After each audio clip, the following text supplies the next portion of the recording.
Makadiko baba. Tiripo makadiko ngoma cha. Tinani. Dziri seko gadziro dzemutambo. Gadziro ndo yamuri kuona ifamba kuzama kutiona kuti zviite. So far tabika BPS yabikwa. Yatoibva mapoto ekutanga. Tirikumira kuti imwe BPS yekupedzisira yemabhonzo. But BPS nemapotato zabikwa, matomato zva muri kuona ari kuchekererwa. Takuenda pachikamu chekubika rice, tozobika sadza.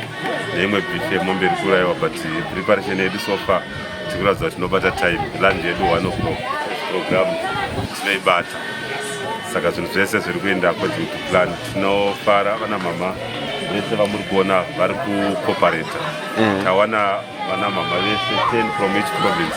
Maprovince ese atipa vamiriri vana mai kuti vabike zvinova zvinhu zvinofadza. Saka program yedu yechikafu tiri ku-catering team takabata nguva tiri kufamba program tiri kutasira kuti chikafu chedu chichabuda nenguva zvekare chichabuda nemhando yatatichitarisira kuti munhu wese akwanise kudya achiguta nequality yatiri kuda. Ndo chimiro chiripo so far ndo current update yatinayo. Ndiri kuona muri kuratidza kufara kuti program yenyu ifamba zvakanaka. Mungatiudze kuti chidimbo kuti makazvikwanisa sei kuti tisvike pakuti zvibudirire sekubudirira kwazvaita zvekuketari kwenyu. Tinoda kutenda chairman baba Tofa wekomiti yedu vanotungamira vanga vachitumira komiti yedu yeevents negraduation.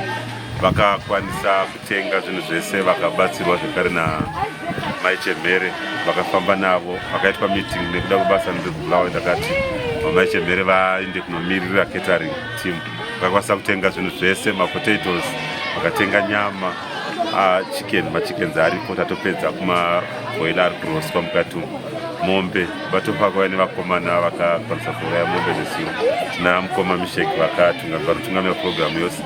Saka izvozvo ndo zvaita kuti program yedu ifambe zvakanaka, kuti chikafu chose chakarara chapano, mombe yakarara yachekwa yadonha ropa.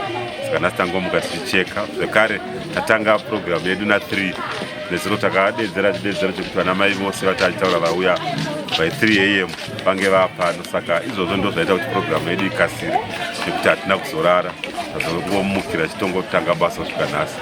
Ndo zvaita kuti program yedu ifambe kuti zvinhu zvacho zvese zvanga zviri panzvimbo. Saka chairman vakaunganidza zvinhu zvese zvikange zviripo panzvimbo in time. Saka izvozvo zvaita kuti tifambe nenguva. Tinotenda baba, mova nenguva yakanaka. Tinotenda chairman.